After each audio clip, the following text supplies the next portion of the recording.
为的重点Sanjay.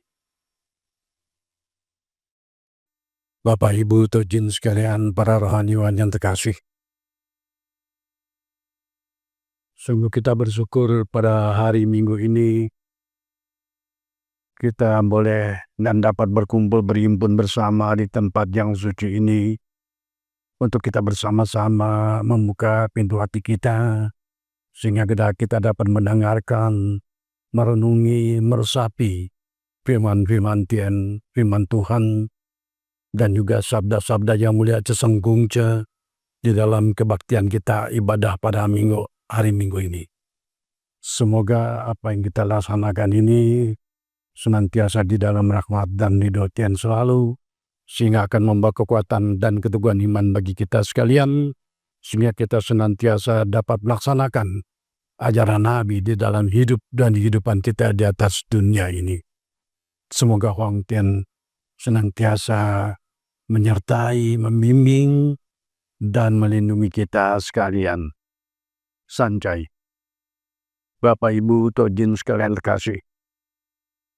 Mari kita sama-sama berdoa, karena pada saat ini mungkin ada saudara-saudara seiman kita yang kurang sehat atau terganggu kesehatannya sehingga tidak dapat bersama melaksanakan kebaktian, menunaikan ibadah sebagai kewajiban bagi kita di dalam dunia ini. Semoga kiranya kepada yang sakit, Huang Tian berkenan memberikan kesembuhan dan kemuliaan kesehatannya, sehingga pada kesempatan lain dapat bersama kembali menunaikan ibadah, melaksanakan kebaktian di tempat yang suci ini. Kita percaya Huang Tian berkenan menyembuhkannya kembali selalu. Sanjay. Para Tojin, Bapak Ibu, para rohaniwan sekalian. Tadi kita telah mendengar ayat-ayat suci yang telah disampaikan oleh Tojin Yuan di dalam sabda suci 7 ayat yang ke-25.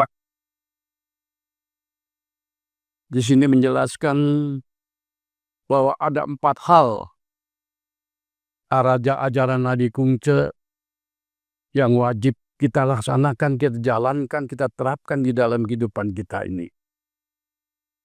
Di mana tadi dikatakan bahwa ajaran Nabi mengenai pengetahuan kitab dan juga perilaku, kesatiaan, dan dapat dipercaya. Nah, para Tojin sekalian terkasih, sudah jelas bahwa ini menunjukkan kepada kita agar kita di dalam hidup ini kita harus mempunyai satu tujuan. Bukan sekedar hanya kita hidup menikmati hidup yang diberikan Tuhan kepada kita, tapi di samping itu kita harus mempunyai satu tujuan hidup ini. Salah satu contohnya, banyak contoh-contoh. Kalau kita pergi ke pasar, tentunya kan mempunyai tujuan untuk belanja. Betul.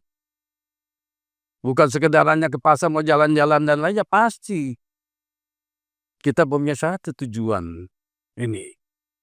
Nah, begitu juga di dalam kita mau berumah tangga, tentu kita mempunyai satu tujuan.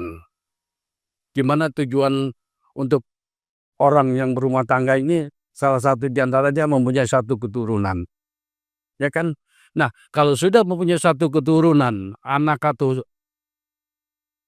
pria atau wanita, dia mempunyai tujuan agar anaknya berhasil di kemudian hari kelak menjadi anak-anak yang berbakti, berguna. Ini tujuan kita. Makanya kita sebagai orang tua mendidik putra-putri kita ini dengan sebaik-baiknya, dengan sekuat tenaga, dengan membiayai pendidikannya, dengan maksud dan tujuan agar anak kita menjadi orang yang lebih baik daripada kehidupan kita di saat ini.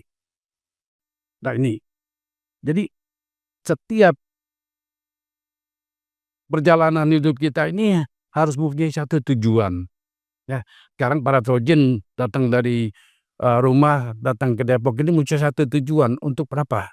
Untuk beribadah kepada Tuhan, mendengarkan firman Tuhan, dan mendengarkan sabda-sabda Nabi yang telah disampaikan oleh para petugas ini.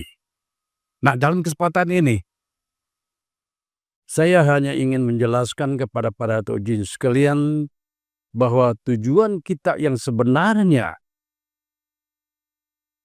hidup kita di atas dunia ini, seperti kita ketahui bahwa kita dilahirkan ke atas dunia ini karena firman Tuhan. Dan pada saatnya kembali nanti, juga kita akan kembali ke haribaan Tuhan juga karena firman-Nya. Nah, di antara kehidupan kita yang diberi kesempatan di atas dunia ini, mari, ya, bukan hanya sekedar kita menikmati apa yang telah disediakan oleh Tuhan di dalam dunia ini bagi kehidupan kita. Apa yang kita perlukan, Tuhan sudah sediakan. Ya.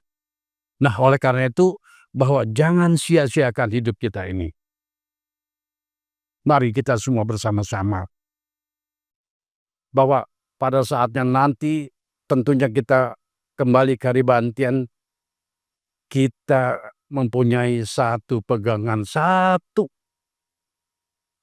bekal, di mana pada saatnya kita kembali, kita akan mendapatkan apa yang kita cita-citakan dia dalam kehidupannya di atas dunia ini. Tentunya para Trojan sekalian menginginkan hidupnya damai bahagia. Di dalam rumah tangga harmonis, rukun, anak-anaknya pada berbakti, dan berhasil di kemudian hari. Ini adalah keinginan daripada orang tua. Makanya di dalam kesempatan ini, jangan lupa kita berdoa bersyukur. Ya Tuhan, sungguh kami bersyukur, mengucapkan terima kasih telah dilimpahkan rezeki kesehatan. Mudah-mudahan rezeki yang walaupun cukup, kami dapat memberikan pendidikan kepada putra-putri saya agar menjadi anak yang berbakti, berguna, dan berhasil kemudian kelak. Ini salah satu tujuan hidup kita, memberikan pendidikan kepada anak putra-putri kita.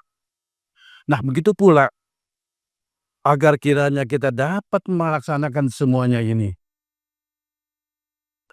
Tentunya bahwa apa yang diajarkan oleh Nabi Kunce di atas dunia ini, kita harus rajin belajar, ya. Seperti di mana pengetahuan kitab ini menjelaskan kepada kita harus rajin belajar, menggali ilmu. Karena kalau kita tanpa ilmu, seolah hidup kita di atas dunia ini gelap. Hanya rampa-rempe atau seperti kayak mati lampu kalau malam, ya. Jadi, tapi kalau kita sudah mempunyai ilmu, sudah mempunyai pengetahuan, mempunyai pendidikan dan lain sebagainya, semuanya ini akan membantu hidup kita di atas dunia ini. Itu salah satu contoh. Jadi jangan segan-segan kita, walaupun usia kita sudah cukup umur, jangan segan-segan kita daripada ada waktu luang kita baca kitab suci. Karena dengan baik kita sering membaca kitab suci, kita akan menambah pengetahuan di dalam diri kita. Nah, selanjutnya, bahwa di mana mengenai perilaku, kalau kita sudah mempunyai satu pendidikan, pengetahuan, kita juga bisa menjaga perilaku kita, akhlak kita. Jangan sampai kita orang yang lepas dari kendali. Karena kalau orang yang lepas dari kendali, otomatis bahwa hidup kita ini jadi bukan banyak teman tapi banyak musuh. Saya rasa para Trojan sekalian tidak mau mempunyai banyak musuh, betul?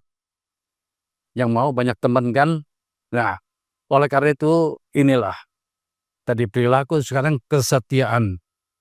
Bagaimana caranya kita menerapkan kesetiaan ini kepada Tuhan? caranya kita mengikuti kebaktian. Rajin, sering kiritan. Lama-lama kita akan firman Tuhan akan meresap di dalam diri kita.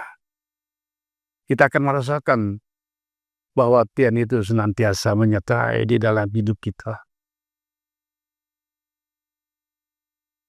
Inilah kalau kita benar-benar sudah dapat merasakan kesetiaan, satya kepada firman Tuhan, satya kepada sabda-sabda Nabi Kunte, kita satya kepada kitab suci kita. Ini kita senantiasa di dalam perlindungan dan kasih-Nya selalu. Nah, kalau kita sudah mendapatkan ini semua, tentunya satu yang penting bagi kita di dalam kehidupan kita, kita harus menjadi manusia yang dapat dipercaya. Di dalam pergaulan, berkawan dengan sahabat, dan juga dengan siapa saja. Jangan sampai kita menjadi orang yang tidak dapat dipercaya. Kalau sampai menjadi orang yang tidak dapat dipercaya, kita yakin kehidupan kita ini kurang berkah, kurang pengayoman dari Tuhan Yang Maha Esa. Nah, para tojen sekalian dikasih, tentunya kesemuanya ini kelihatannya sederhana. Ajaran Nabi itu sederhana, nyata. Jangan sampai kita mempunyai satu iming-iming bahwa bagaimana nanti. Tapi ini Nabi Kungce mengajarkan kepada kita bagaimana sebagai penuntun hidup kita. Beliau mengajarkan kepada kita agar kita menjadi orang yang di dalam hidup ini suka belajar sehingga akan menambah pengetahuan dan ilmu kita. Suka berperilaku yang baik, setia kepada siapa? Apalagi kita sebagai pegawai, kita harus setia kepada majikan kita. Jangan sampai nanti berakibat tidak baik bagi kita. Nah, jadi kesemuanya ada 4 hal di atas dunia ini di dalam hidup kita yang wajib kita laksanakan. Sehingga dengan demikian bahwa tujuan kita hidup di atas dunia ini benar-benar dapat kita laksanakan dan tercapai. Karena pada saatnya tentunya kita semua juga pasti akan kembali seperti apa yang tersurat di dalam kitab suci. Oleh karena itu, saudara-saudaraku sekalian dikasih, bahwa jangan sampai kita lengah di dalam hidup kita ini. Karena kalau kita lengah, ini akan menjadikan kita mudah goyah iman kita. Kita akan mudah terpengaruh dengan situasi yang saat ini begitu banyak sekali yang memberikan gambaran-gambaran yang seolah-olah menyenangkan, tapi padahal semuanya itu tergantung pada diri kita sendiri. Oleh karena itu, saudaraku sekalian dikasih, mari jangan sampai kita lupa, jangan sampai kita lengah, karena kita telah diberikan rezeki yang berlimpah, kita lupa bahwa tujuan hidup kita apa sebenarnya. Karena apa yang kita miliki di atas dunia ini, pada saatnya kita tidak akan bawa. Kita tinggalkan semua, istri yang cantik, anak yang pintar. Pada saatnya kalau kita kembali, semuanya kita tinggalkan. Oleh karena itu, apa yang kita bawa menghadapnya? Selain daripada amal ibadah, amal bajik, inilah yang akan menjadikan kita lurus di dalam firman. Seperti apa yang tersurat di dalam Minggu 2:7a, bahwa orang yang sungguh-sungguh sepenuh iman, sepenuh hati menempuh jalan suci, dia mati, dialah yang lurus di dalam firman. Ini jelas. Kalau orang sudah lurus di dalam firman, saudara-saudara sekalian, kita sudah yakin bahwa hidup kita itu akan mendapatkan apa yang kita cita-citakan, kita inginkan di atas dunia ini, yaitu kebahagiaan yang abadi di dalam kemuliaan kebajikan Tuhan. Oleh karena itu, mari jangan Bapak Ibu beranggapan bahwa kita sebagai rohaniawan sudah tapi semuanya sama. Saya juga senantiasa belajar, tidak lepas daripada belajar untuk menambah pengetahuan kita sehingga kita dapat berlaku lebih bijaksana di dalam kehidupan kita ini. Sehingga dengan demikian saudara-saudaraku sekalian, bahwa jangan sampai hidup kita menyimpang dari kehendak Tuhan, menyimpang dari ajaran yang mulia aja sengkungce, kita semua senantiasa di dalam berkah-Nya. Oleh karena mari kita semua bersama-sama untuk melaksanakan ajaran Nabi, menambah pengetahuan kitab sebagai ilmu di dalam hidup kita, sebagai pribadi yang berakhlak mulia, yang saling cinta mencintai, kasih sayang kepada sesama, dan juga setia kita pada firman Tuhan, setia kepada apa yang kita imani. Dan di dalam kehidupan kita bermasyarakat tentunya kita harus menjadi manusia yang dapat dipercaya. Mudah-mudahan kita sudah bisa menyadari bahwa tujuan hidup kita bukan hanya sekedar menikmati apa yang telah diberikan Tuhan, tapi di samping itu yang lebih bermanfaat, kita harus bisa menjadikan manusia, menjadikan diri kita yang begitu agung dan mulia, yang begitu luhur budi pekertinya, yang begitu bijaksana di dalam pergaulannya, dan juga menjadi orang yang dapat dipercaya di dalam kehidupan kita ini. Karena ini semua yakin bahwa kita akan mendapatkan tujuan hidup kita yang sebenar-benarnya. Semoga kiranya firman Tuhan, ajaran dan sabda yang mulia cesan kunci di dalam kebaktian kita pada hari Minggu ini boleh menjadikan satu pegangan hidup kita, boleh menjadikan satu tuntunan di dalam diri kita, di dalam kita hidup di atas dunia ini. Kadang-kadang kita yakin inilah kita nggak usah lagi melihat kiri kanan yang mewah dan lain sebagainya.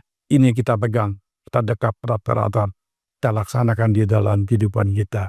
Karena semuanya hanya ada satu, karena kita akan kembali kepada Tuhan yang Maha Esa. Para tojin, Bapak Ibu sekalian terkasih, itu saja yang dapat saya sampaikan.